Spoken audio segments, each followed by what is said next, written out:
à partir du verset 7. Nous lisons la parole du Seigneur. J'ai combattu le bon combat. J'ai achevé la course. J'ai gardé la foi. Désormais, la couronne de justice m'est réservée. Le Seigneur, le juste juge, me la donnera dans ce jour-là. Et non seulement à moi, mais encore à tous ceux qui auront aimé son avènement. Que le Seigneur ajoute la bénédiction à la lecture de sa parole. Vous pouvez vous asseoir.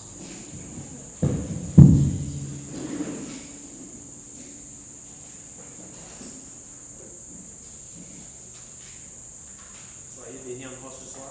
Amen. Dans le nom de notre Seigneur, Jésus-Christ.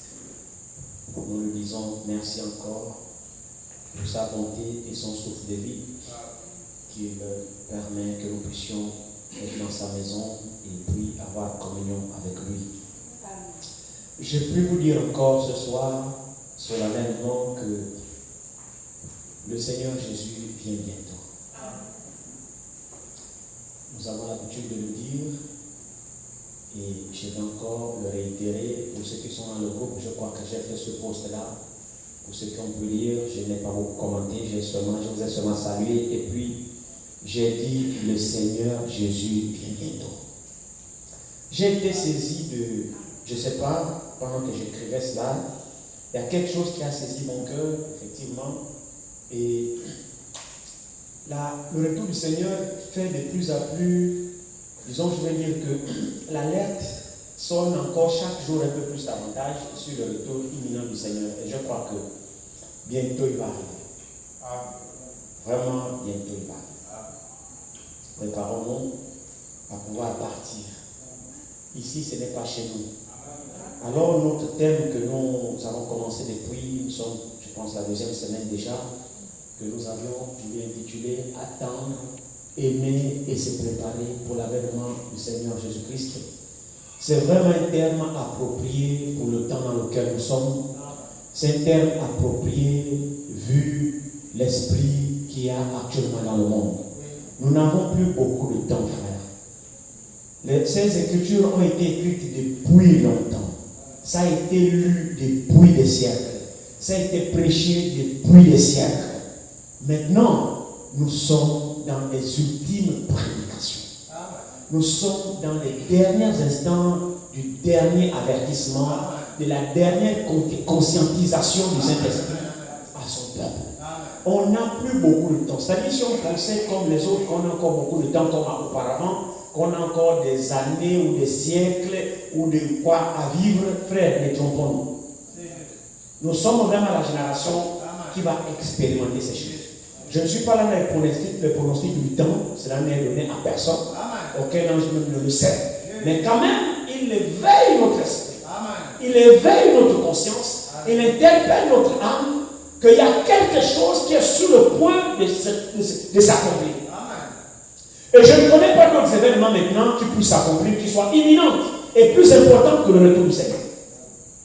Et pour ce qui concerne les croyants, nous sommes à la phase terminale de l'achèvement. Nous ne sommes plus au début de l'église, mais nous sommes à l'achèvement. Nous sommes dans les finitions. C'est pourquoi les ministères qui sont les nôtres, lorsque nous parlerons peut-être quand nous arriverons à la préparation, effectivement, là ce sont les ministères de la finition. Parce que nous sommes à l'achèvement. Mon frère l'a si bien dit tout à l'heure dans le texte, il a noté ça dans sa prière tout à l'heure, quand il a recommandé la réunion. On va peut-être lire aussi avec vous. Dans Philippiens 1 au verset 6. Dans Philippiens 1 au verset 6, il nous est parlé de l'achèvement. Il dit ici, Philippiens 1, verset 6, ici.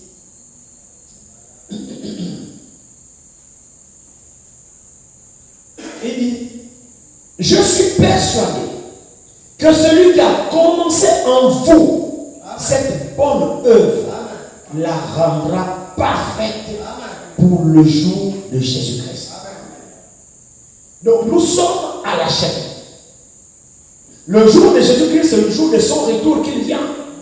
Que nous nous préparons à le rencontrer. On ne le rencontre pas n'importe comment. Quand nous prenons aussi Hébreux 9, nous avions déjà lu ça, on va relire cela parce que nous oublions toujours rapidement les versets. Hébreux 9, le dernier verset de Hébreux 9, du verset 27 au verset 28, c'est le dernier verset du chapitre 9 d'Hébreux. Il est écrit ceci. Et comme il est réservé aux hommes de mourir une seule fois, après quoi vient le jugement, de même Christ, qui s'est offert une seule fois pour porter les péchés de beaucoup d'hommes, apparaîtra sans péché une seconde fois à ceux qui l'attendent pour leur salut. Amen. Donc, il s'agit d'attendre, d'aimer et de se préparer pour la venue du Seigneur. Donc, nous attendons, nous devons aimer et nous préparer pour son retour. Et comme je le disais, que son retour est l'événement que l'Église attend. Il n'y a plus d'autre événement que nous attendons à part le retour du Seigneur. Et on n'attend pas son retour bras ballants. On n'attend pas son retour en dormant. On n'attend pas son retour en jouant. On n'attend pas son retour en plaisantant, tout ça. Non. On attend son retour selon les conditions que lui-même a fixées de pouvoir l'attendre. Comment devons-nous l'attendre? Hébreu, ce passage que nous allons lire ici, nous dit comment nous devons l'attendre. Et comme nous avions vu dans les semaines antérieures passées, que la première venue du Seigneur, il était venu pour porter les péchés de beaucoup d'hommes. Comme l'Écriture vient de dire ici. Pour régler l'affaire du péché. Nous avons été conçus dans l'iniquité, nous sommes venus au monde avec le mensonge. Aucun homme ne peut dire qu'il ne pêche pas. Celui qui dit ça, frère, rend Dieu menteur. Tous les hommes sont assujettis au péché. Et déjà même la chair que nous portons, c'est même la faiblesse que nous portons. Ce que tu ne veux pas faire, tu vois la chair te contraint de le faire. Et nous interdire la repentance. Il faut que le Seigneur vienne. Pourquoi doit-il venir? Et nous devons réellement aimer la venue du Seigneur, mon frère. Pour les enfants de Dieu, on doit aimer cette venue. Parce que la venue du Seigneur va résoudre beaucoup de problèmes. Parmi lesquels nous dégager de cette chair. La venue du Seigneur va solutionner une fois pour toutes ces souffrances que nous avons dans la chair. Et je vous le dis, même rempli du Saint-Esprit, jusqu'à l'orteil, vous êtes toujours assujettis aux erreurs.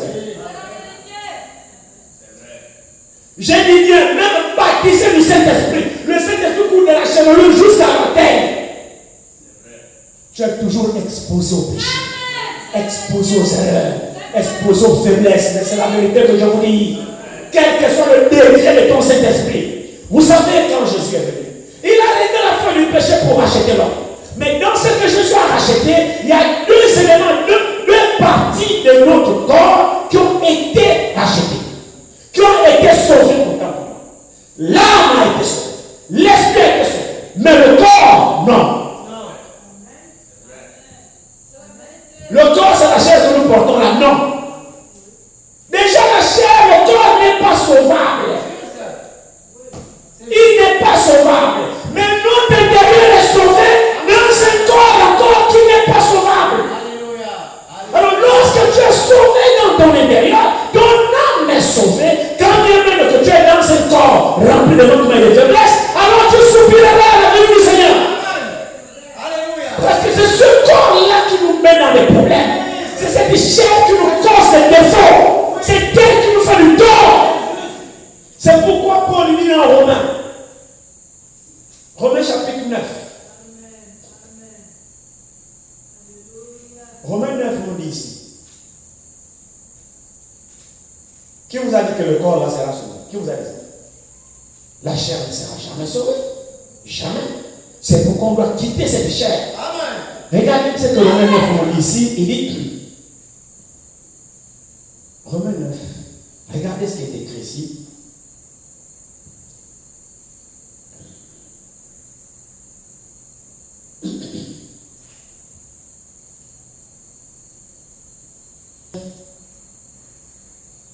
On va retourner dans Romains chapitre 8. Il dit ici, Romains 9 d'abord, lisons ici au verset. Il dit, verset 25 ici, il dit, C'est l'homme qui le dit dans Osée, j'appellerai mon peuple celui qui n'était pas mon peuple, et bien-aimé celle qui n'était pas bien-aimée. Celle qui n'était pas bien-aimée. Et là où on leur disait, vous n'êtes pas mon peuple, ils seront appelés fils du Dieu vivant. Esaïe de son côté s'écrit au sujet d'Israël. Quand le nombre de fils d'Israël serait comme le sable de la mer, un reste seulement sera sauvé. Car le Seigneur exécutera pleinement et promptement sur la terre ce qu'il a résolu. Le Seigneur exécutera promptement sur la terre ce qu'il a résolu. Quelles sont les résolutions de Dieu?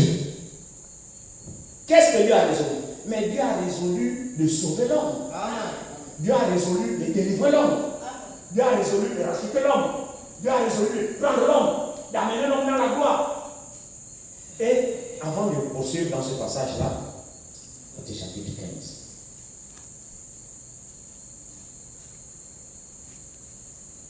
Regardez ce que la Bible dit ici d'abord de la chair. Il dit, voici, je vous dis un mystère. Nous ne mourrons pas tous, mais tous nous serons changés. Vous savez comment? Nous ne mourrons pas tous, mais tous nous serons changés. Pourquoi changer? Parce que le corps, la chair dans laquelle nous sommes, nous ne partirons pas avec. Il dit ici, continuons à la lecture. Voici, je vous dis un mystère. Nous ne mourrons pas tous, mais tous nous serons changés. En un instant, en un clin d'œil, à la dernière trompette, la trompette sonnera, les morts ressusciteront incorruptibles. Et nous serons changés. Nous serons changés. Ce corps ne part pas. Car il faut que ce corps corruptible revête l'incorruptibilité. Et que ce corps mortel revête l'immortalité. Lorsque ce corps corruptible aura revêtu l'incorruptibilité, et que ce corps mortel aura revêtu l'immortalité, alors s'accomplira la parole qui est écrite. La mort a été engloutie dans la victoire. Oh mort, où est ta victoire? Oh mort, où est ton aiguillon? L'aiguillon de la mort, c'est le péché. Et la puissance du péché, c'est la loi. Mais grâce soit rendue à Dieu qui nous donne la victoire par notre Seigneur Jésus-Christ. Amen. Allons-y dans 1 Thessaloniciens. Thessaloniciens chapitre 4. Commençons au verset 13. Nous ne voulons pas, frères, que vous soyez dans l'ignorance au sujet de ceux qui sont décédés, afin que vous ne vous affligez pas comme les autres qui n'ont point d'espérance. Car si nous croyons que Jésus est mort et qu'il est ressuscité, croyons aussi que Dieu ramènera par Jésus et avec lui ceux qui sont décédés. Voici en effet ce que nous vous déclarons d'après la parole du Seigneur, pas d'après quelqu'un. Nous les vivants, restez pour l'avènement du Seigneur. Je ne sais pas si vous ce soir nous sommes là pour l'avènement du Seigneur. Il dit ici, nous ne dévancerons pas ceux qui sont décédés. Maintenant, qu'est-ce qui va se passer alors? Car le Seigneur lui-même, pas un ange, pas un prophète, cette fois-ci n'enverra plus quelqu'un. Pour cet événement, Dieu ne délègue pas.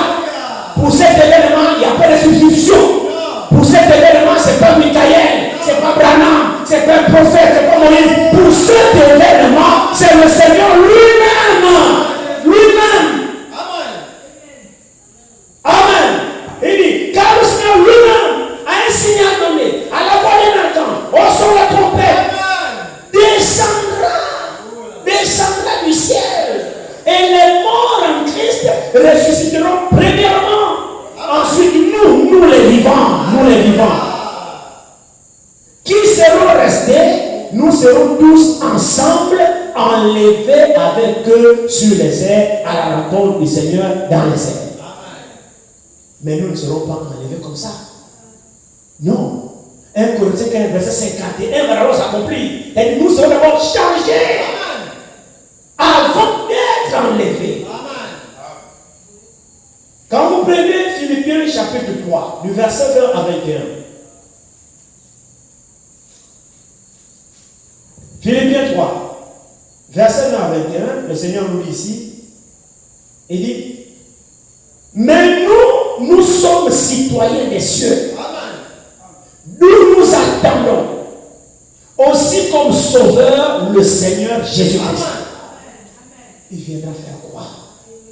Il dit, verset 22, qui transformera le corps de notre humiliation en le rendant semblable au corps de sa gloire, par le pouvoir qu'il a de s'assujettir toutes choses. Quand il vient, il transformera le corps de notre humiliation. Le corps là nous humilie, frère. 1 Jean 3, verset 1 à 2. Regardez. Regardez ici. 1 Jean 3, verset 1 à 2. Voyez quel amour le Père nous a témoigné pour que nous soyons appelés enfants de Dieu. Et nous le sommes. Amen. Si le monde ne nous connaît pas, c'est qu'il ne l'a pas connu. Bien-aimés, nous sommes maintenant enfants de Dieu. Maintenant même. Dans cette chair, nous le sommes. Est-ce que vous le croyez? C'est pas que nous serons enfants de Dieu. Non, nous le sommes même pendant que nous y sommes. Nous sommes déjà enfants de Dieu. Mais il y a une dernière chose qui reste à faire. Continuons. Il dit ici, bien-aimés, nous sommes maintenant enfants de Dieu. Et ce que nous serons, et ce que nous serons n'a pas encore été manifesté. Mais nous savons que lorsqu'il paraîtra, nous serons semblables à lui. Parce que nous le verrons tel qu'il est. Est-ce que nous avons alors des raisons d'aimer son avènement? Vous voyez que toutes ces promesses nous poussent à aimer son avènement. Parce que lorsqu'il vient, mes frères, il nous transforme. On se libère de cette prison. Romains 16. Romains 16 nous dit quoi? Regardez. Romains 16 nous dit ici,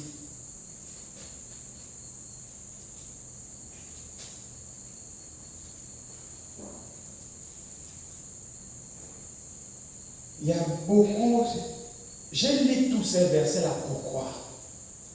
C'est pour que nous puissions comprendre les promesses que le Seigneur nous a faites, pour que nous soyons affermis dans ce que nous croyons, et dans ce que le Seigneur nous a dit. Amen. Que notre foi ne soit pas en l'air suspendue. C'est pourquoi j'ai lu tous ces versets. Amen. Amen. Pour que vous compreniez que notre foi est basée sur les promesses de Dieu. Amen. Et que nous avons raison. Vous voyez, quand Paul alors dit, j'ai combattu le bon combat, j'ai achevé la course, j'ai gardé la foi, désormais la couronne de justice m'est réservée, alors il sait de quoi il parle. Mais pourquoi il dit cela? Parce que le plan divin lui a été révélé. Quand vous êtes sauvés, les promesses de Dieu deviennent une réalité pour vous. Et vous soupirez de rentrer en possession de ces dernières. Mais tant que nous sommes encore dans la chair, nous n'avons ces promesses qu'à moitié. C'est juste. C'est juste. C'est qu'Alib nous appelle les arts de l'esprit. Nous avons encore les arts. Mais nous ne voulons pas nous contenter des arts. Amen. Non. Juste.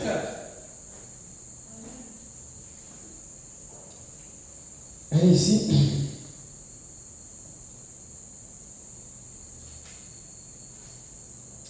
Romains 16 nous parle ici du dernier ennemi qu'il va mettre sous ses pieds.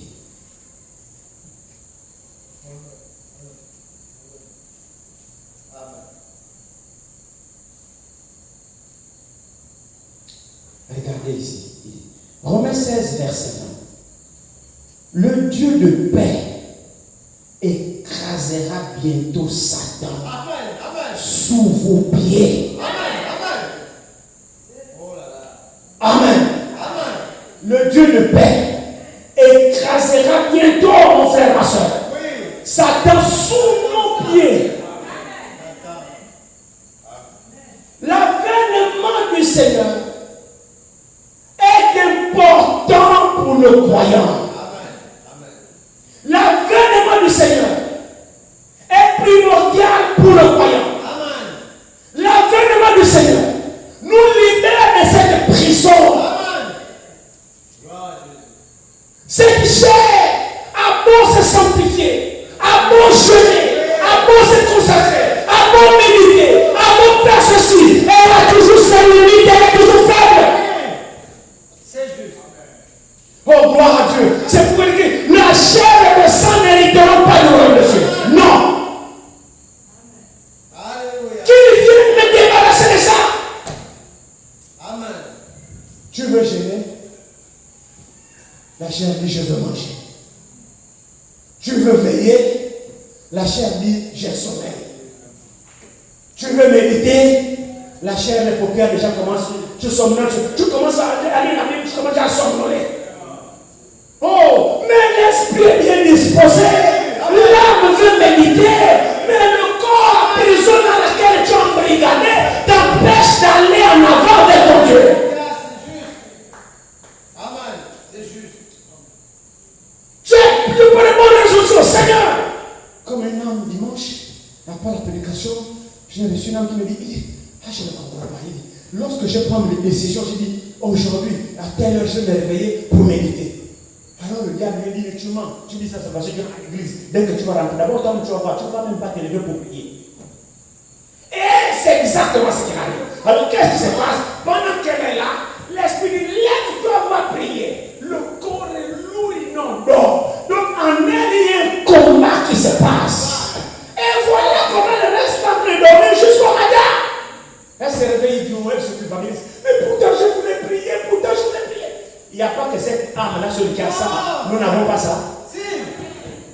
Oh, frère. Vous n'avez jamais voulu prier, puis la chair vous empêche. Le sommeil vous prend. Ça ne nous arrive pas, nous tous. Mais pourtant, ton âme à toi veut prier. Mais ton âme n'est pas libre. Ton âme est dans une enveloppe qui l'empêche d'exprimer ce dont elle veut. C'est pourquoi la chair n'est pas rachetable.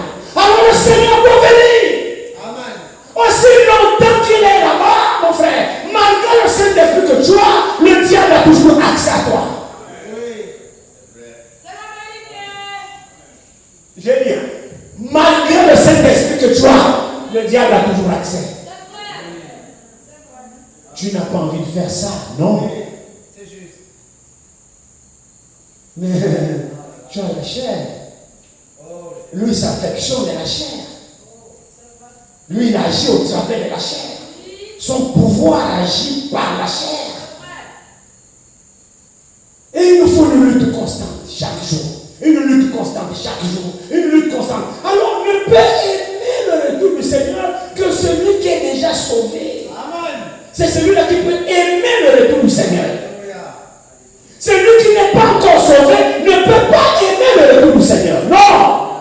Il se plaît dans la chair. Il se plaît dans ses œuvres. La chair, il trouve son compte dans les œuvres de la chair. Mais celui qui est déjà sauvé, il attend et il aime son retour. Et s'il aime son retour, il se prépare en conséquence. Donc, vous voyez que c'est un triptyque qui ne concerne que les élus de Dieu.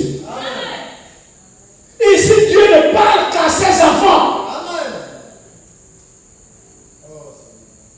Alléluia. Amen. Qui peut attendre? Qui peut aimer? Qui peut se préparer pour le retour du Seigneur? Si c'est né, les enfants de Dieu. Alléluia. C'est pas pour tout le monde. Cette chair nous cause du tort. Victor. Comme quelqu'un disait, il dit, quand tu es sauvé, tu es sauvé. Il y a un frère qui m'a posé cette question suite à une prédication qu'on a. Je ne sais pas, il dit, mais est-ce que quand on est sauvé, Dieu peut perdre? J'ai dit non. Non. Quand Dieu a sauvé, il a sauvé. Amen. Oh, ça c'est sûr. Notre salut n'est pas incertain. Non. Notre salut est certain. Oh là là. Quand tu es sauvé, tu es sauvé. Amen. Satan peut te déchaîner. Dieu ne peut pas te perdre. Alléluia. Parce que Jésus a dit, je n'ai perdu aucun de ce que le Père m'a donné. Alléluia. Et ce que le Père m'a donné au passé, nul ne pourra les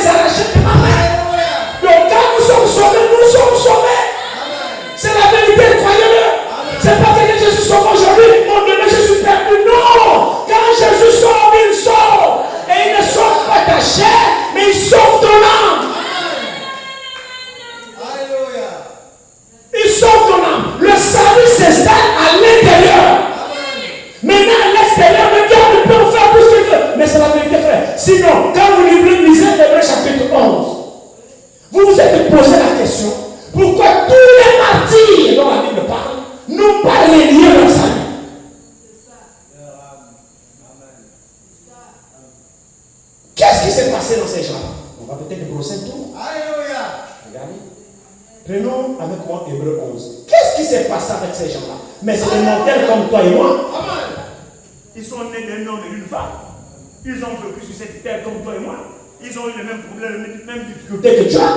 Mais sauf que la parole de Dieu leur a été apportée. Et leur âme a reçu la parole et lui a scellé le salut dans leur âme. Alors l'extérieur, le diable peut se déchaîner comme il veut. Ça ne change rien. Ils sont sauvés. Lisons un petit peu, voyons un peu ce qui est écrit ici. Il dit ici. Commençons au verset 8. C'est par la foi qu'il est parti pour un lieu qu'il devait recevoir en héritage. Et qu'il partit sans savoir où il allait. C'est par la foi qu'il vint s'établir dans la terre promise comme dans une terre étrangère, habitant sous des tentes, ainsi qu'Isaac et Jacob, les co-héritiers de la même promesse, car ils attendaient la cité qui a de solides fondements. Alléluia. Qui a de solides fondements. Et l'architecte et le constructeur. Amen. Arrêtons-nous là. Vous voulez voir un peu cette cité? Comment les héros de la foi ont vu ça. Et que ce qu'ils ont vu par la foi, par rapport à ceux qui vivaient, il n'y avait pas match. Regardez ici. Prenons Apocalypse 21. Apocalypse 21 ici. Regardez très bien. Je vais vous la montrer cette ville. Il dit ici. Commençons verset 9. Puis un de 7 anges qui tenait les 7 coupes remplies des 7 derniers fléaux vint. Et il m'adressa la parole en disant, viens, je te montrerai l'épouse, la femme de l'agneau. Il me transporta en esprit sur une grande et haute montagne. Et il me montra la ville sainte, Jérusalem, qui descendait du ciel, d'auprès de Dieu, ayant la gloire de Dieu. Abraham l'a vu, Isaac l'a vu, tous les saints l'ont vu. C'est pourquoi ils ont méprisé les choses du monde. Ils ont vu cette cité par la foi. Regardez, continuez plus la lecture. Il dit ici, verset 11, il dit, son éclat était semblable à celui d'une pierre très précieuse, d'une pierre de jaspe transparente comme du cristal. Elle avait une grande et haute muraille. Elle avait 12 portes. Et aux portes 12 anges. Et des noms écrits. Ceux des 12 tribus des fils d'Israël. À l'Orient, 3 portes. Au Nord, 3 portes. Au Midi, 3 portes. Et à l'Occident, 3 portes. La muraille de la ville avait 12 fondements. Et sur eux, 12 noms des 12 apôtres de l'agneau. Celui qui me parlait avait pour mesure un roseau d'or, afin de mesurer la ville, ses portes et sa muraille. La ville avait la forme d'un carré, et sa longueur était égale à sa largeur. Et il mesura la ville avec le roseau, et trouva 12 000 stades. La longueur, la largeur et la hauteur en étaient égales. Il mesura la muraille, et trouva 154 coudées. Mesure d'homme qui était celle de l'ange. La muraille était construite en jaspe et en ville, et la ville était d'or pur, semblable à du verre pur. Montre-moi cette seule ville sur la terre. Même les Émirats, les États, les golfs, là où il y a des richards, des milliardaires, il n'y a pas de ville d'or. Il n'y a pas. Mais cette ville de Dieu est pavée d'or. Regardez un peu la beauté de cette ville. Voulez-vous la rater? Je vais vous comparer ça à quoi? À New York? À quoi? À quelle ville vous allez comparer? Regardez ici. Il dit, continuez encore un petit peu. Les fondements de la muraille de la ville étaient ornés de pierres précieuses, de toute espèce. Le premier fondement était de jaspe, le deuxième de saphir. En tout cas, il y en a 12, vous pouvez les lire. Les noms même de pierres qu'on n'a jamais vues, ni même jamais exploitées. Mais ça se trouve dans la présence de Dieu. Et il dit ici, les 12 portes étaient, je suis au verset 21, les 12 portes étaient 12 perles, Chaque porte était une seule perle. La place de la ville était la place de la ville. Était d'or pur, comme du verre transparent. Je ne vis point de temple dans la ville, car le Seigneur Dieu Tout-Puissant est son temple, ainsi que l'agneau. La ville n'a besoin ni du soleil, ni de la lune pour l'éclairer, car la gloire de Dieu l'éclairait et l'agneau était son flambeau. Amen. Les nations marcheront à la lumière et les rois de la terre y apporteront leur gloire. Ces portes ne se fermeront point le jour, car il n'y aura point de nuit. On y apportera la gloire et l'honneur des nations. Il n'entrera chez elle ni de souillés, ni de personnes qui se livrent à l'abomination et au mensonge. Et il n'entrera que ceux qui sont écrits dans le livre de vie de l'agneau. Quelle beauté de la ville. Mon frère, ma soeur, Jean bien, regardez ici. On va peut-être encore lire ça ici. Le dernier chapitre de Jean, il dit, regardez comment Jean dit ça ici. Il dit, c'est verset 6 de Apocalypse 22, partie verset 6. Il me dit, ces paroles sont certaines et véritables. Et le Seigneur, le Dieu des esprits des prophètes, a envoyé son ange pour montrer à ses serviteurs les choses qui doivent arriver bientôt. Et voici, je viens bientôt. Heureux celui qui garde les paroles de la prophétie de ce livre. C'est moi, Jean, qui ai entendu et vu ces choses. Et quand j'eus entendu et vu, je tombais aux pieds de l'ange qui me les montrait pour l'adorer. Mais il me dit, garde-toi de le faire. Je suis ton compagnon de service et celui de tes frères, les prophètes et de ceux qui gardent les paroles de ce livre. Adore Dieu. Amen. Ces choses sont véritables. Et vous voyez, c'est saint que nous lisons ici. Voyez cette ville qui descend là-haut. Jean est là dans l'île de Patmos. Il a vu les événements futurs. Frères et sœurs, ce que je suis en train de dire, je ne suis pas en train de puiser ça dans l'imagination des hommes. Ce ne sont pas des fables pour vous berner, pour vous faire rêver. C'est écrit ici, dans la parole de Dieu ici. Et nous savons que tout ce qui est écrit ici est ainsi dit le Seigneur. Et c'est des choses vraies. Pendant que Jean était là dans l'île de Patmos, après avoir vu tous les événements possibles, le jugement, tout ça, maintenant à la fin, Jean voit une nouvelle vie qui descend d'en haut, pas de la terre. Une ville toute faite. Au 4x4, elle descend comme suspendue. Elle descend du ciel. Oh, comme quelque chose qui a été conçu là, qui vient là, qui descend bien. Tout est déjà à l'intérieur. Les rues, les palais, tout l'arbre de vie, les fleuves, tout est là dans cette ville. Il n'y a rien qui manque. Est-ce que c'est par hasard ce que le Seigneur nous a dit dans Jean 14 que je me vais vous préparer une place? Dans la maison de mon Père, il y a beaucoup de demeures. Je vais vous préparer une place. Dès que ça va être prêt, je reviendrai vous chercher.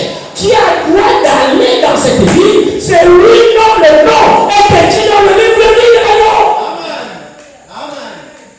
Alléluia. Nous, c'est l'épouse, ceux qui sont sanctifiés par le sang de l'agneau. C'est cela, les trésors que Dieu nous réserve. Comment ne pas aimer son avènement? Qu'est-ce qui dépasse ça? Jean regarde une ville qui descend. Est-ce que vous croyez que c'est vrai? Un moment, c'est comme si ça me compte de fait. Ça dépasse l'imagination. C'est vrai.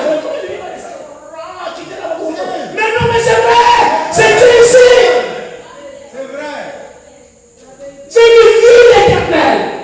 Elle revient de l'éternité. C'est dans le plan de Dieu. Réservé pour ses fils et pour ses filles. Oh, c'est pour dire, la couronne de justice m'attend.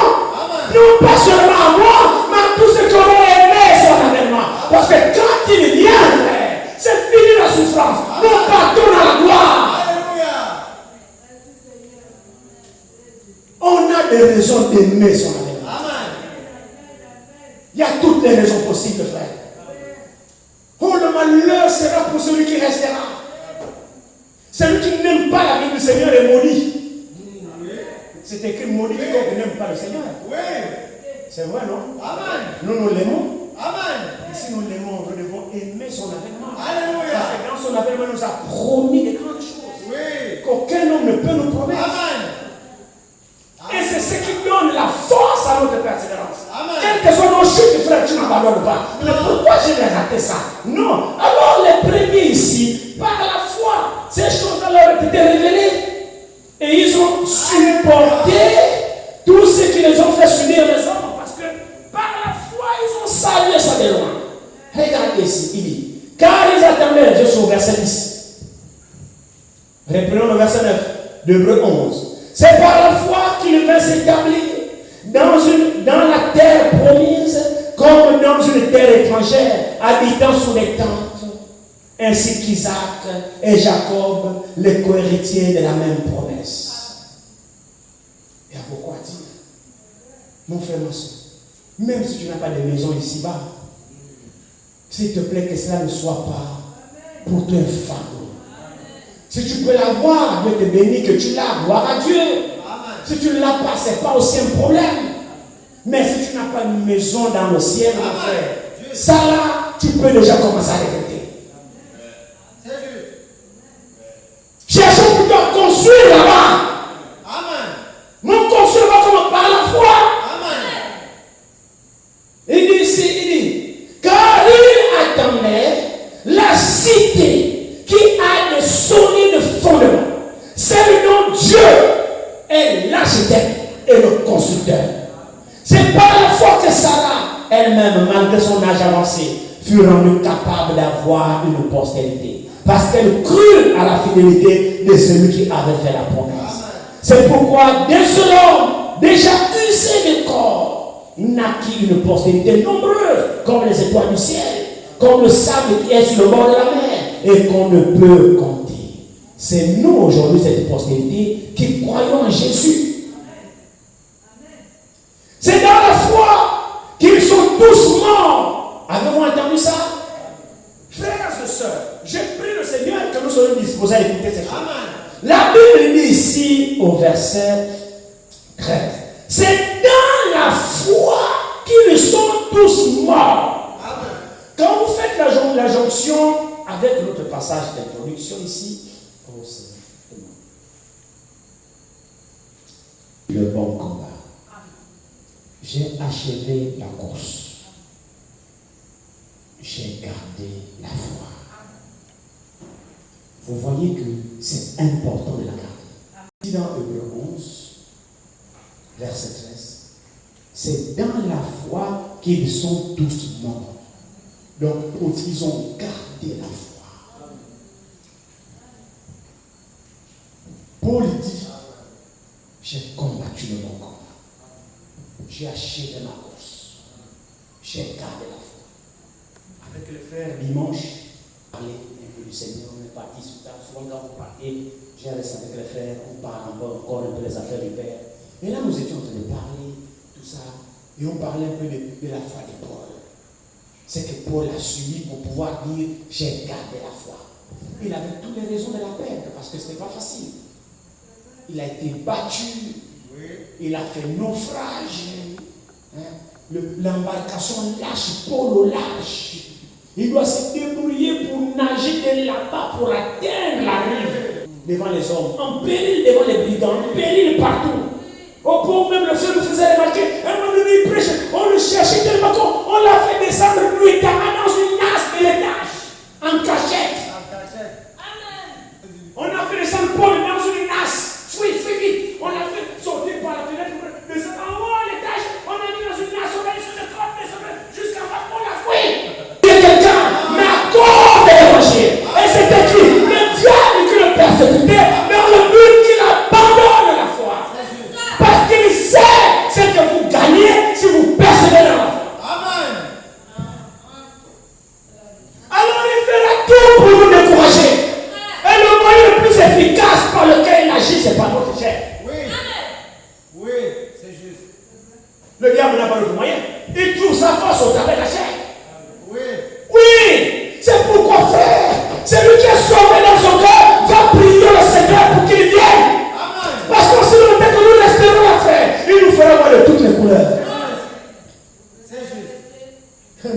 C'est vrai. C'est juste. Voici les signes qui accompagnent ceux qui ont cru. C'est vrai, non? Oui. Ils chasseront les démons. Ils s'imposeront les mots malades. Les malades seront guéris, non? Et pourtant, on est toujours malade. Oui. On prie pour les malades guérissent les mêmes. On peut prier pour toi pour le palu, tu es guéri. Dans 5 jours, tu attrapes le même palu. Oui. C'est juste. Est-ce que vous croyez que c'est vrai? C'est la vérité. Apparemment, c'est aussi l'église, je ne me suis pas. On peut prier pour toi là. Dans 3 jours, tu attrapes le même. Dieu te guérit là. Et dans 3 jours, tu attrapes le même palu. Qui croit que c'est vrai? C'est juste. Mais c'est la vérité, je vous dis. Pourquoi le corps n'est pas rachetable? Juste. De temps en temps, dans sa grâce, il nous soulage un peu. Oui. Parce que nous sommes dans la chair, quand ça fait trop mal, il soulage un peu. Mais ça, là, c'est vous à la terre. Il n'a rien à foutre. Amen. C'est pour moi. C'est pour qu'on ne peut pas prendre soin de la chair. Elle n'est pas rachetable. Elle n'est pas rachetable. Elle ne sera pas rachetable. C'est juste. C'est le corps de notre abaissement. C'est le corps de notre humiliation inaudible. Alors on attend sa venue qui transformera le corps de notre humiliation en un corps de gloire. Alléluia.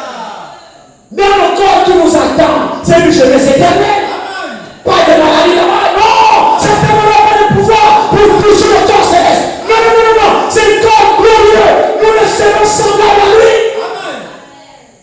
Alléluia. Vous le croyez? Amen. Mais ce n'est pas une bonne raison d'aimer son avènement. Mais il vient pour nous prendre. Amen. Amen. Amen. Il vient pour nous prendre. Pour nous libérer de cette terre. Amen. Pour aller dans la gloire. Où nous serons toujours avec lui. Alléluia. Nous verrons des choses que l'œil n'a jamais vues. Amen.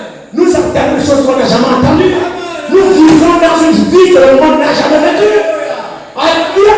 Il n'y aura ni maladie. Il n'y aura pas de séparation. Nous serons des corps rajeunis dans une jeunesse éternelle. Job chapitre 3. Amen. Amen. Nous ne serons pas des bébés là-bas, non. Mais nous serons dans notre jeunesse. Alléluia. Oui, de maladie, frère. On se reconnaîtra. Oui, nous ne serons pas des bébés. Vous me reconnaîtrez. Je vous reconnaîtrai dans notre jeunesse éternelle. Dans ce corps glorieux. Ce n'est pas des raisons d'aimer son avènement. Amen. Amen. Oui. Ceux qui ont reçu sa parole, ces choses-là leur ont été révélées dans leur intérieur. Donc quand ils marchent, frère, ils sont citoyens du ciel et dansent sur la terre.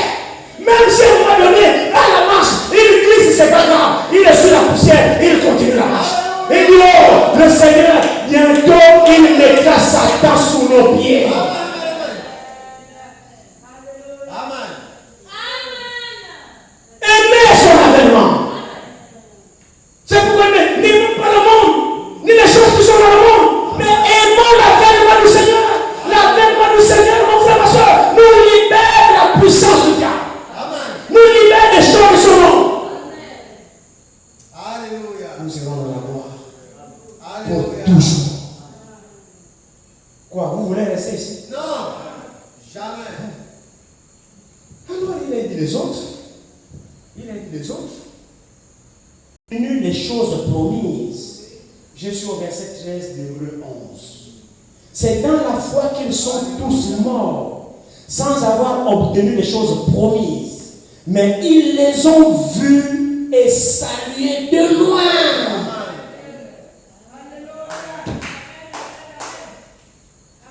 Je ne sais pas si l'église est d'accord avec moi. Amen. Amen. Amen. Je ne fais que lire, mais je vois que vous êtes avare même dans les amens à l'écriture. Amen. Il dit qu'ils sont tous morts sans avoir obtenu les choses promises. Amen. Mais ils les ont vus et salués de loin, reconnaissant qu'ils étaient étrangers et voyageurs sur la terre. Alléluia. Mes frères, ce sont les mêmes promesses qui ont été faites aussi. Je ne sais pas si toi aussi tu les vois par la foi. C'est ta foi, toi les vois. Mais si ta foi, toi les vois, alors cours pour les saisir. Alléluia. Alors tu ne peux les posséder que quand il viendra. Alors salue cela par la foi. Attrape par la foi.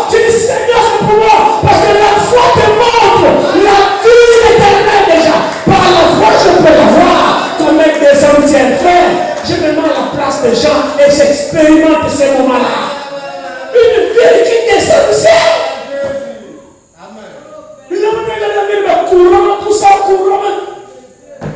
On ne peut pas noir. Pourquoi? Regardez, il n'y a même pas de soleil. Devant le Seigneur, le soleil n'éclaire même pas. Il n'y a du soleil là-bas. Il n'y a du lune là-bas. Il n'y a rien là-bas. Dieu lui-même l'éclairera. Et la nuit est la lumière. Il y aura du jour et de nuit parce qu'il n'y a pas de nuit là-bas. Mon frère, ma soeur, mais c'est ton héritage. Si tu ne sais pas, c'est construit pour toi. Tu as ton palais là-bas. Est-ce que tu es sauvé? Est-ce que tu reconnais que Jésus est venu pour toi? Mais si tu reconnais que Jésus est venu pour toi et que tu as cru au sacrifice de Golgotha et que tu l'as reçu avec ton cœur, du fond de ton cœur tu l'as reçu et que tu as fait de Golgotha réellement ton salut à toi, alors crois par la foi que le sang de Jésus a ton nom et le Jésus. Vous avez vu l'Apocalypse, n'entrera là-bas que celui dont les noms ont été écrits dans le livre de l'agneau, écrits par son sang. C'est vrai, frère. Et déjà ici, quand nous écoutons ces choses, frère, ça transporte notre foi.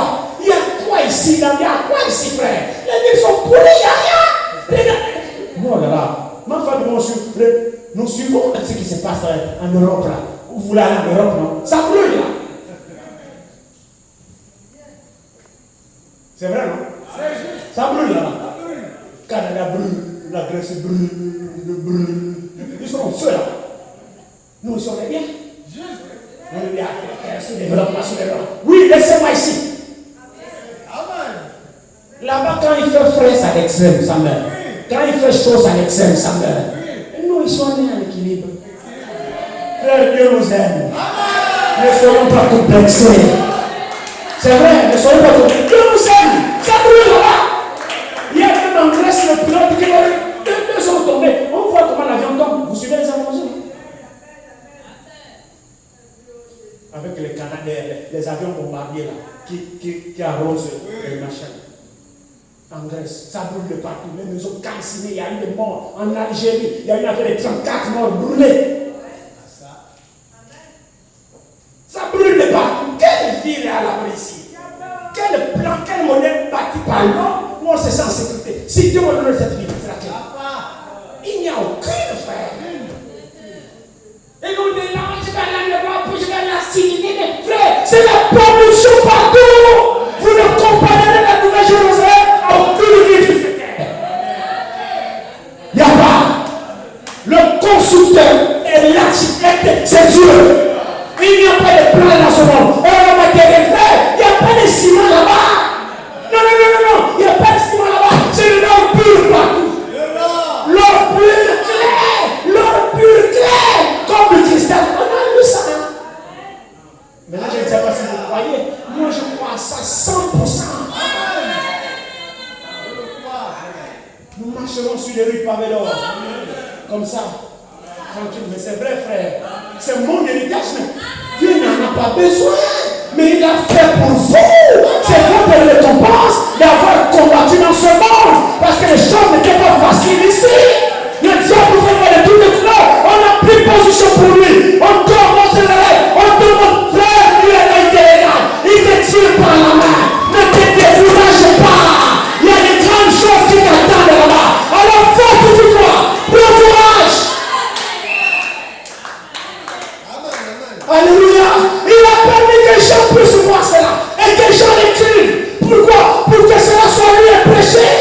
Pour que nous autres, quand on écoute ça, on dit, oh Seigneur, aide-moi à croire. Frère, je croirai jusqu'à ma dernière goutte de sang. Mais cela, il n'y a pas de problème. J'en commettrai. Mais je n'abandonnerai pas. J'en commettrai, c'est sûr.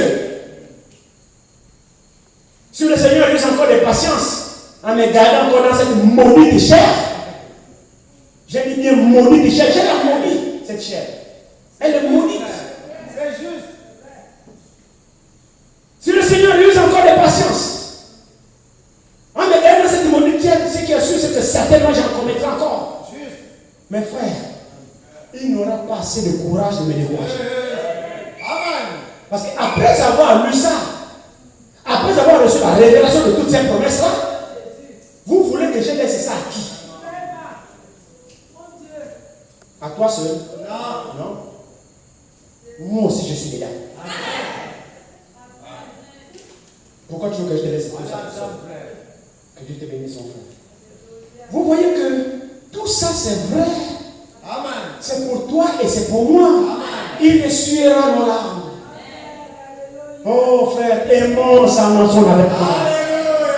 Aimons son avènement, mon frère, ma soeur. Il essuiera nos larmes. Il nous consolera. On sera dans un repos éternel. Ici-bas, il n'y a point de repos. Même rempli de cet esprit, tu n'as pas de repos. Non, il n'y a pas de repos. Tu es sauvé, c'est sûr. Ton salut acquis, c'est sûr. Mais tu es encore sur la terre en plein service. Le diable te fait voir de toutes les couleurs. Comme ça. C'est vrai. Je passe là. Je suis pour moi tranquille. Tu me piétines exprès. Tu fais ça exprès. Ah, il dit qu'il est mort, je vais voir. Mais frère, la chair va réagir. Non. L'âme est sauvée. Mais qui on va piétiner malgré ton salut, on va te gifler, tu n'auras pas mal. Maman le soir. Que non frère, je suis né de nouveau, je suis sauvé, le Saint-Esprit me remplit. Tu me gifles, j'ai pas mal. Qui? Viens, je te gifle. Ne crie pas, aïe! Viens, je te gifle. Tu vois que tu crieras? Juste, c'est vrai, frère. Est-ce que le fait que tu as crié veut dire que tu n'es pas sauvé? Non. Tu es sauvé. Amen. Mais c'est la chair. Tu es dans cette chair, c'est la prison. Juste. C'est pourquoi la Bible dit ne vivez pas selon la chair. Amen. Pour en satisfaire cette convoitise. Amen. Mais vous allez remarquer que la chair réagit toujours d'une manière ou d'une autre. C'est un combat perpétuel. La délivrance viendra quand Jésus viendra. Tant qu'il n'est pas venu, c'est un combat. Tu baisses la garde, tu encaisses. Tant qu'il ne revient pas, c'est un combat perpétuel. Tu baisses la garde, tu encaisses. Tu baisses la garde, tu encaisses. Parce que tu es dans la chair. La chair, c'est son domaine. Comment ne pas aimer que le Seigneur vienne pour nous libérer de cette prison? Quant à l'âme, on est sauvé. Le Seigneur ne sauve pas pour perdre, non. Quant à l'âme, tu es sauvé. Tu es sauvé. Vous voyez ici, continuez encore un peu ici. C'est dans la foi qu'ils sont tous morts sans avoir obtenu les choses promises. Mais ils les ont salués de loin, reconnaissant qu'ils étaient étrangers et voyageurs sur la terre. Ceux qui parlent ainsi montrent qu'ils cherchent une patrie. S'ils avaient eu en vue celle d'où ils étaient sortis, ils auraient eu le temps d'y retourner. Mais maintenant, ils en désirent une meilleure, c'est-à-dire une céleste. Je ne sais pas si tu en désires toi aussi. C'est pourquoi Dieu n'a pas honte d'être appelé leur Dieu, car il leur a préparé une cité. C'est par la foi qu'Abraham offrit Isaac lorsqu'il fut mis à l'épreuve et qu'il offrit son fils unique, lui qui avait reçu les promesses. Amen. Ça vous arrêtez au verset 16, là il dit, mais maintenant ils en désirent une meilleure, c'est-à-dire une céleste. C'est pourquoi Dieu n'a pas honte d'être appelé leur Dieu, car il leur a préparé une cité. Amen. La cité là, c'est pour se racheter. C'est pour toi, c'est pour moi.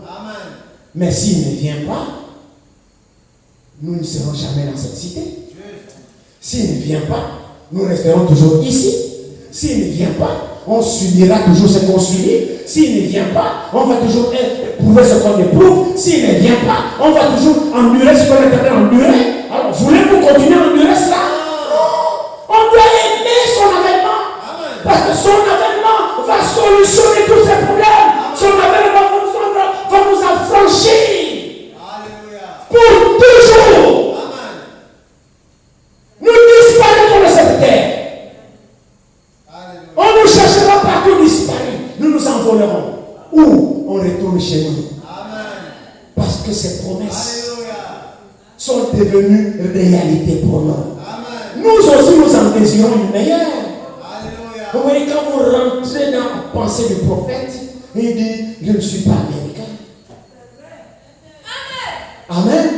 Et ce soir, moi, je vous dis, je ne suis pas gabonais. Non. Non, non, non.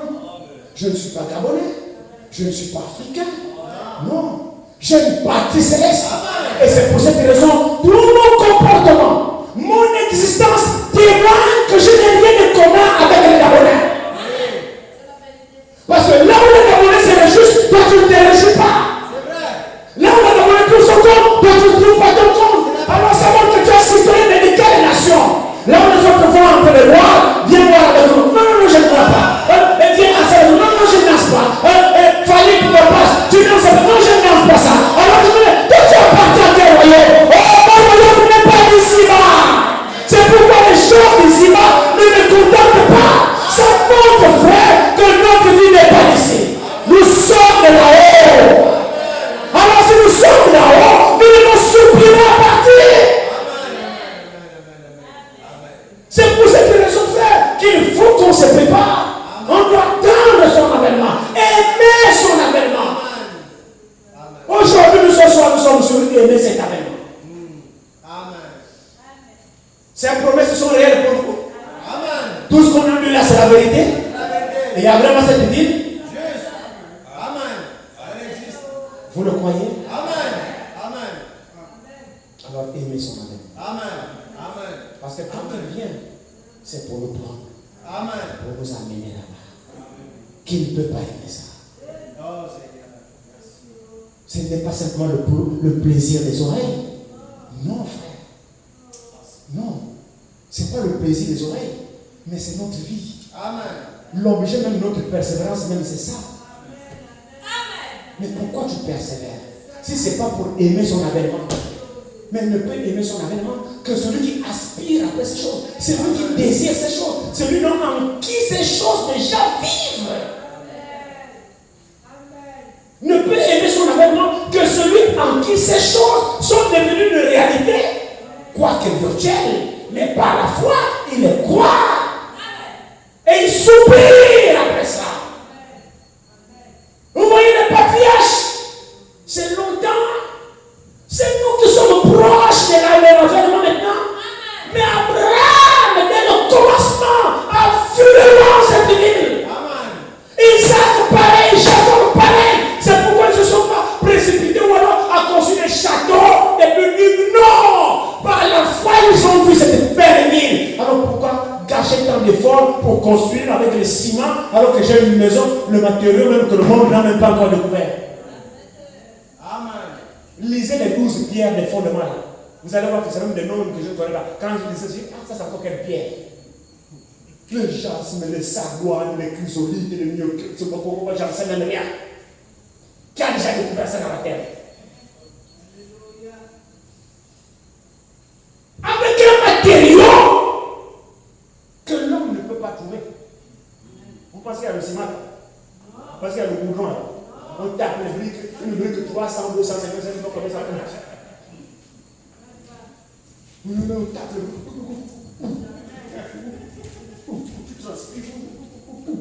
Maintenant on te dit, arrête ça, va hériter une maison que tu n'as pas construite. Tu ouvres. On a déjà construit cadeau, meublé. Hein? De l'or. Nous ici, la réserve d'or. Je cache maintenant l'or, on évade l'or, c'est ma réserve. Les gens, oh Seigneur Jésus, les gens prennent l'or comme un trésor ici. Les réserves d'or, l'économie d'un pays, la balance c'est par rapport au temps de réserves d'or qu'ils ont. La France a combien de réserves de tonnes d'or alors qu'ils ne sont même pas producteurs? Vous voyez? Des pilleurs! Mais ils ont des réserves d'or dans leur trésor, l'équivalent de quoi des richesses là, mais ils ne sont même pas producteurs. Il n'y a même pas une seule mine d'or en France. Vous avez trouvé l'or là-haut. Même les pays producteurs n'ont même pas ça. Mais le monde prend l'or comme des réserves. Mais frère, moi je vais te dire que chez moi, à la place publique même, je marcherai sur l'or. Et ce n'est pas l'or que vous avez là, non. L'or là, j'ai piétiné l'or. Vous voyez que non, j'ai pas sur l'or, j'ai piétiné l'or. L'or est non marche bien comme ça. Pendant que ici c'est des trésors là-bas je piétine l'or. Vous le croyez? Amen. C'est clair. Alléluia. Même les Émirats les plus riches, les pays du Golfe, une rue pavée d'or, c'est où? Il n'y a pas, frère. Les pavés mais en or. Tu marches dessus. Frère, est-ce que vous imaginez l'importance que nous avons pour Dieu? Amen. Est-ce que vous imaginez l'importance que nous avons pour Dieu? Amen. Toutes ces choses-là, frère, ce n'est pas Dieu qui va hériter de ça. Non. Mais c'est toi qui vas hériter de ça. Amen. C'est pour toi, c'est pour moi. Alléluia. Qui nous réserve ces choses. C'est vrai qu'on ne connaît pas le jour de son avènement, mais déjà il nous révèle ce qui nous attend. Amen. Pourquoi l'a-t-il révélé? Mais c'est pour booster notre foi. Amen. Et nous savons que Dieu ne ment pas. Amen. Il a fait voir Jean cela d'avance. Il dit non, ne vous découragez pas. Il en faut la peine de combattre. Regarde ce qui vous attend. Mon frère, ma soeur, c'est la récompense qui pousse l'athlète. C'est la récompense, le prix que tu as gagné qui motive ta combativité. Alléluia. On vient de finir le Tour de France. Il gagne combien de vainqueurs du Tour de France? Vous voyez les épreuves qu'ils ont gravir, descendre, virages. Frère, la peine est là. Il regarde le gain. Mais il s'en vaut le coup. Il souffle, il pédale. Les cuisses sont mal, il pédale. Il voit qu'est-ce que je vais gagner? C'est ça. Oui, c'est la récompense qui motive la persévérance. C'est la récompense qui stimule, qui motive votre engagement. Et les choses que Dieu nous a promises. Mon frère, ma soeur, aucun homme ne peut promettre ça. Ça sort de l'ordinaire. Ça sort de l'imaginaire, non? Oui. Même la pensée de l'homme ne peut pas imaginer ce qui nous attend. Mais Dieu nous a donné un petit aperçu. C'est pas tout, hein? C'est juste un aperçu pour stimuler ta foi. Amen. Qui ne voudra pas? Regardez. Prenons Job 33, je vais vous lire. On termine. Prenons Job 33.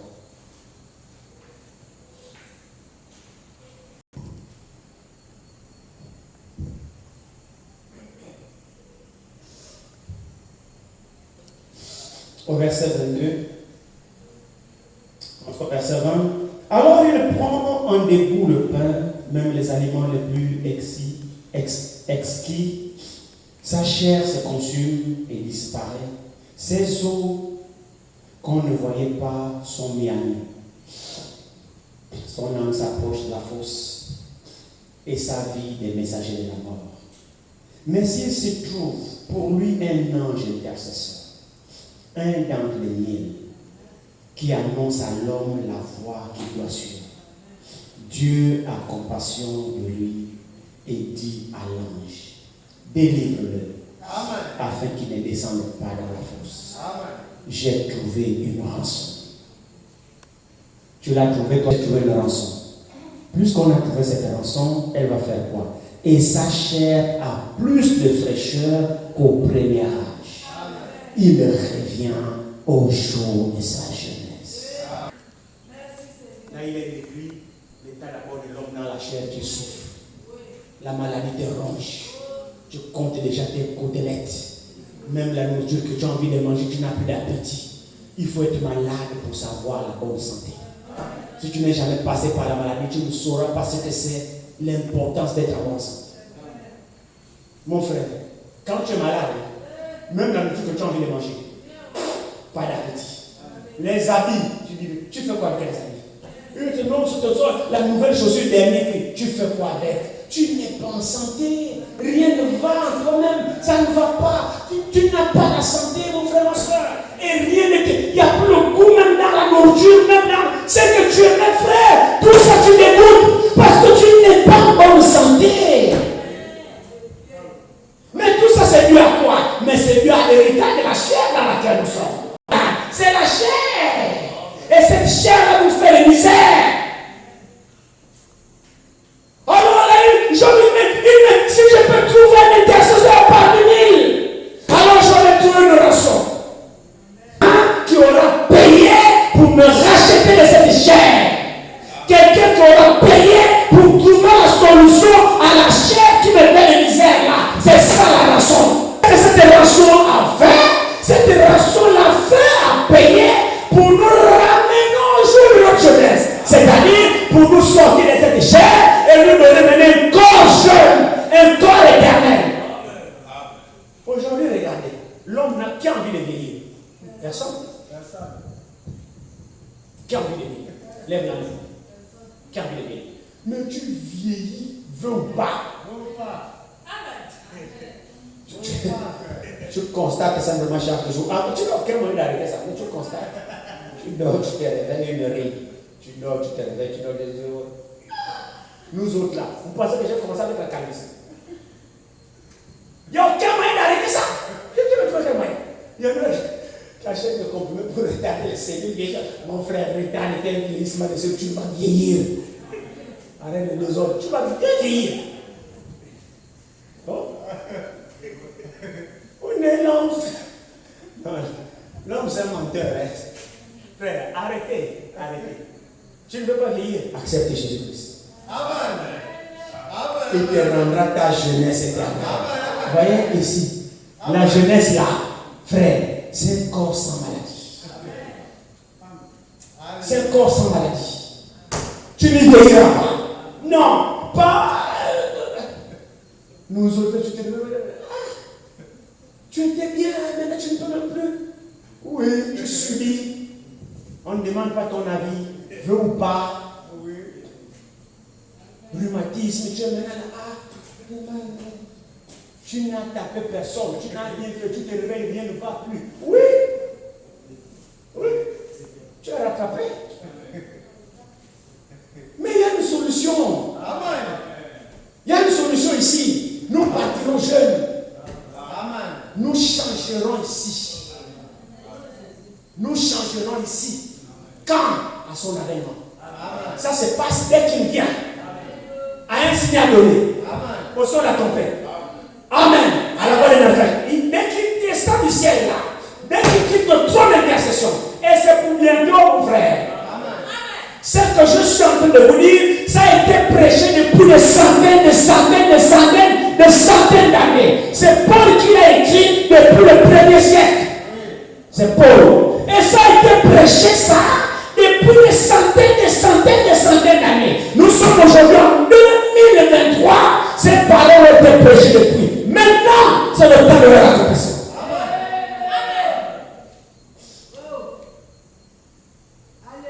C'est le temps de leur accomplissement. Le Seigneur vient bientôt. Amen. La couronne de justice te sera donnée. Amen. Toi qui auras aimé son avènement. Amen. Amen. Alors, après toutes ces promesses-là, pourquoi ne pas aimer son avènement? Parce que dès qu'il vient, c'est tout ça là qu'on va hériter. Amen. C'est vrai, non? Amen. Donc vous voyez qu'il faut aimer qu'il vienne. Amen. Alléluia. Alors par conséquent, il faut maintenant se préparer. Oui. Vendredi, nous verrons, je crois que le Seigneur permettra qu'on termine vendredi par la préparation. Amen. Nous devons déjà attendre. Et nous savons que pour attendre, nous devons l'attendre sans péché. Selon Hébreux 9, au verset 27 à 28, Amen. Jésus-Christ apparaîtra la seconde fois pour ceux qui, sans péché, pour ceux qui l'attendent. Amen. Il est réservé à l'homme de mourir une seule fois, après vient le jugement. Amen. Amen. Amen. Et Jésus-Christ apparaîtra une seconde fois sans péché pour ceux qui l'attendent. Amen. Donc nous devons l'attendre sans péché. Amen. Et quand nous l'attendons sans péché, alors on doit aimer son avènement. Amen. Amen. Et nous devons nous préparer en conséquence. Alléluia.